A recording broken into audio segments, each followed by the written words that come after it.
everybody, and welcome to Q&A Wednesday, where I answer the questions that you have about your health and fitness goals. Now, today I chose to do something a little more personal just because, I get a lot of times I get people going, nah, how can you possibly know how I feel?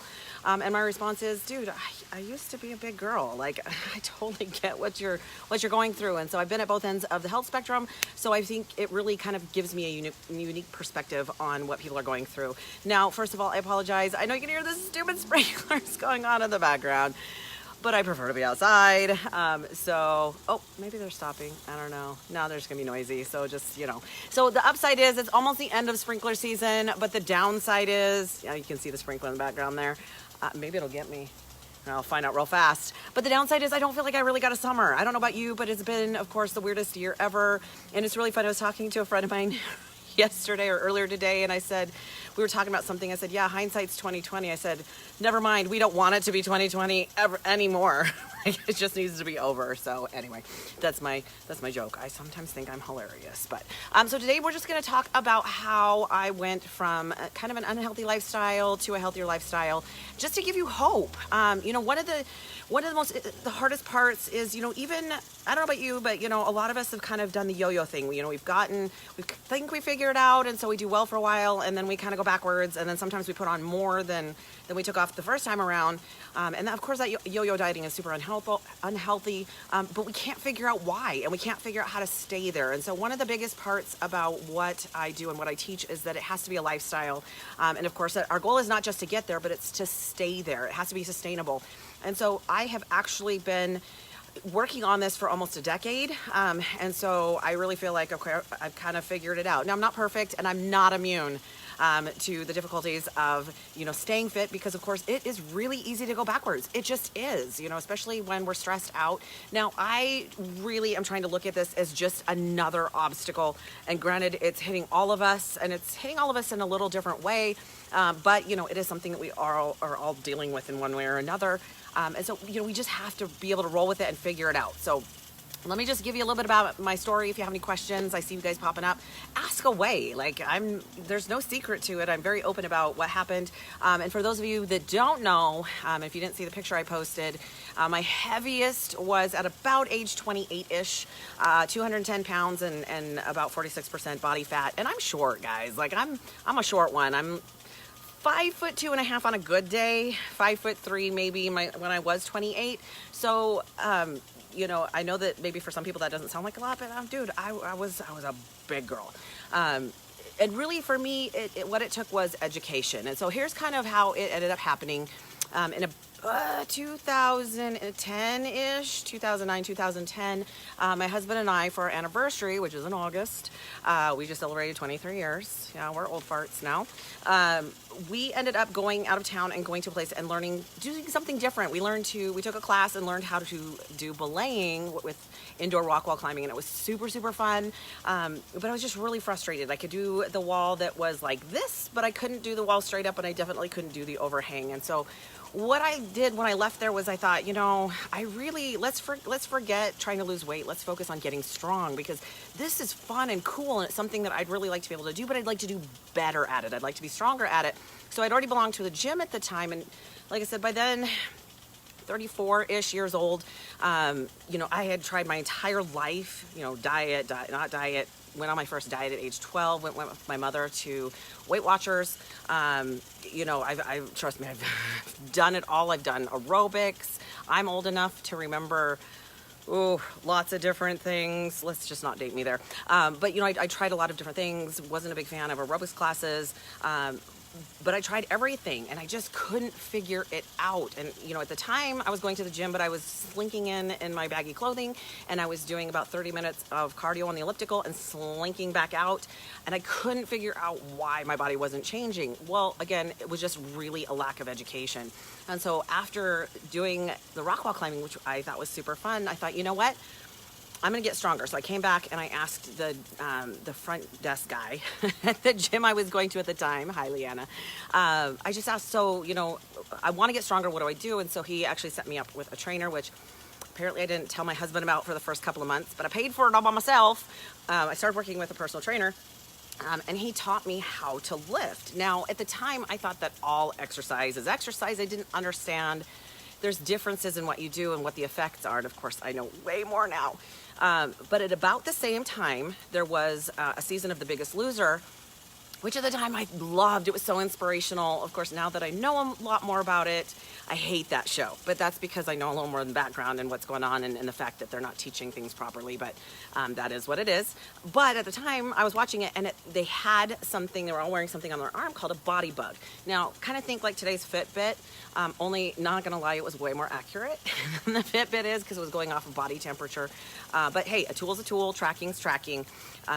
And so I rearranged some funds because I was substitute teaching at the time, and I bought one. And that was my first foray into understanding that, you know, you have to eat less calories than you burn. Now, obviously, you know me, there's more to it. But that was, it had me track my food on a computer program, and then it would tell me how many calories I burnt that day. And I loved it because it became a game. Same thing with the Fitbit, man. If you were in the Fitbit and you're like, man, I'm only walking 3,000 steps, I better kick it in and do more. Be more active. That's kind of part of the game, but it really teaches you to pay attention. And not only that, it makes you kind of more accountable. Like, you might think that you're super active, and then you realize, wow, 3,000 steps, I'm kind of sedentary. And so at the time I was substitute teaching, and that would, you know, I'd look at my little, you know, thing that showed me how many steps I was burning, and if it was really low, I would get up and move. So it kind of became this daily beat my best kind of a situation, which was great. Meanwhile, so that taught me to start tracking my food, and it taught me about the difference between a surplus of calories and a deficit. Again, over the last decade, I've learned way more than that, but that was kind of the original part of it. So in about 9 months, I lost approximately 80 pounds. And of course, when you start to lift and start to strength train, you have this, we call it newbie gains, but you have this amazing thing that happens. Your body responds really well.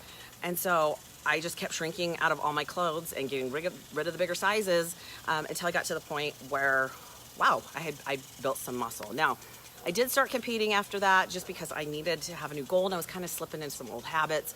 But that's kind of the general where I came from. Now, once I got to that point, I started thinking, well, geesh, if I can do this, anybody can do this. And so at the time, I was working out at a gym that was all male trainers and a male gym owner. And so I was like, well, heck, you know, why don't I figure this out? To be honest, all you have to do to become a personal trainer is to take a class and get certified. Unfortunately, in the state of Washington, legally, you don't have to have a certificate to train, which I find super stupid, but okay. But I did that. It didn't take very long. I became a trainer, and I was the only girl trainer, so it worked out great. Now, since then, I've obviously educated myself immensely, and as a beginning trainer, I knew a little bit, but wow, what a difference almost a decade makes. You know, of course, now I base almost everything I do. Back then, I would train somebody without working with nutrition. Now, I will work with nutrition even if they're not training with me, but I will not train somebody if they're not working with nutrition, because at that point, there's no benefit. You're not giving your body the ingredients that you need. So it's been quite the journey, and obviously those who follow me know that I'm a huge nerd. I consistently read. But for me, it was just a lack of education. I didn't understand how the body worked. Now, I get it. Like, if you're in the same position where you're like, I just don't know what to do. Unfortunately, it's frustrating because the information out there makes no sense. A lot of it contradicts each other. You know, we went through a whole, like, almost 2 decades worth of fat makes you fat. So let's put sugar in everything. Which created an obese nation. So really it's hard because there still is a lot of misinformation out there. Even the nutrition class I took at a local college last summer is still teaching stuff that is absolutely not true, and we even know it, which I find fascinating. But you know how the the government works. They're not efficient on anything. So, you know, the great thing is now is I learn all the time. So, you know, I look back as what I did as a new trainer. Hi, Kathy. And I seriously, like, I'm so happy that the library opened back up, because I was buying books, but I can read 4 or 5 at a time. And so have a really great book that I'm reading right now, all about healthy fats and what they each do and what's required, the different types of fat. It's awesome. Awesome. As a matter of fact, I get to a point where I'm like, okay, that's so good. I need to be able to reference that. And then I just order it. And I did. So that's kind of how I came about. Now, again, I've kept up with this lifestyle for quite a while. And again, I'm not immune to the craziness. I'm not immune to eating my feelings. I do have a better relationship with food, because realize that a lot of what got you to where you are, I'm going to turn a little bit because that sun is like right stinking in my face. There we go. Hopefully that's a little bit better. Hopefully it's not blinding you. So, I do keep learning. I don't know what I just said, but that's okay. So just realize that a lot of it is, you also have to figure out the psychological part. Yes, a good portion of it is what you do physically. What you put in your body is a huge part of it. I tell people nutrition determines size, exercise determines shape, but a good portion of what you need to do is making sure you're fueling your body correctly. And if you're eating the standard American diet, not only are you possibly contributing to the ability to get disease, the great thing is, though, is if you eat well and you eat healthy whole food, you can actually reverse and solve a lot of that. So of course, inflammation is today's kind of buzzword, which is created by sugar, vegetable oils, and a lot of garbage that's in processed food. If you just think that food is information, and so you're either telling your body to do something great, or you're feeding your body telling it to do something not so great. So that's a big portion of it. So really, I've talked a lot about this lately. It's really about going from not so great habits to really working on good habits. And then once you have the good habits down, then you work on optimal habits, because it's really difficult to go from not so great habits or kind of bad habits to optimal. And for some odd reason, we're all trying to make this big leap, and it doesn't work. It's too big of a leap, so that when you have an obstacle, say like COVID, we crash because we can't handle it. It's so much pressure and so much stress, and we don't have the basics, down and figured out. And I call it finding your groove, because your groove is going to be different than my groove. Like what I like to eat, my genetics, my goals, my age, those are all unique to me. So I have to figure out what works for me. Now, as a coach, my goal is to help people find their groove a little bit faster than a decade, right? Because of course, I had to learn all this for myself. So everything that I know, I've either attended classes. Trust me, like I said, I do a ton of reading, and I'm okay with that because I'm a huge nerd. I get up every morning and I read for the first 30 minutes with my cup of coffee. That's how I roll. So, the biggest things that made a difference for me was learning really some biology and nutrition and how the body works. Learning that strength training is necessary. And honestly, ladies and gentlemen, it doesn't matter how old you are. Strength training can be done by anyone. As a matter of fact, think about physical therapy. That is a form usually of strength training and flexibility training. So again, you just have to figure out what works for you, what the right information is, because there's so much garbage. Hence the reason I hate January. I know it's my birthday month, but I hate January because we have this big influx of people who think, I'm going to lose weight in the next 3 months, but then I'm going to go back to the garbage I was doing before, but I expect my goals to stay. It just doesn't work that way. So we're in a society now where we want everything yesterday before we even thought about it. We don't want to have to work for it, and we expect, these crazy, unrealistic things to happen when we're not even putting the work into it. So that's part of it. Now, you don't have to go out and kill yourself on a daily basis. I'm aware that for some of us, the gyms are still closed.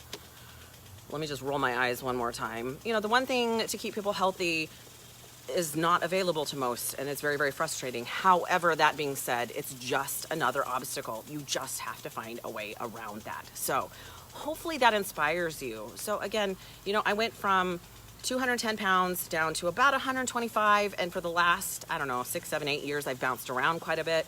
I'm about 140 right now, just because I'm not competing anymore. I'm more about feeling good and having a lot of energy. Ask my clients, I like to bounce off the walls. I just have some energy. Plus I'm a grandma, so I got to be able to, chase grandbabies. It's about feeling good. It's about having energy, and it's about being optimal and having a great health span, not just a lifespan at this point in my life. So you guys have an incredible, incredible Labor Day weekend. I don't think I'm going to be here. I think I'm going to visit my son. So no meals with Melissa this week, but we will be back to normal. A big, boost for all those moms that are working on trying to get your kids on school stuff from home. I know that's not easy, especially if you have littles. hang in there. You know, my heart's with you because I know that it's my youngest is 12, so, and it was an interesting day yesterday. So hang in there. You know, I know we can all get through this. Yeah, you got it. Come on, hang in there. All right, you guys, have an incredible week and stay healthy, my friends. Bye now.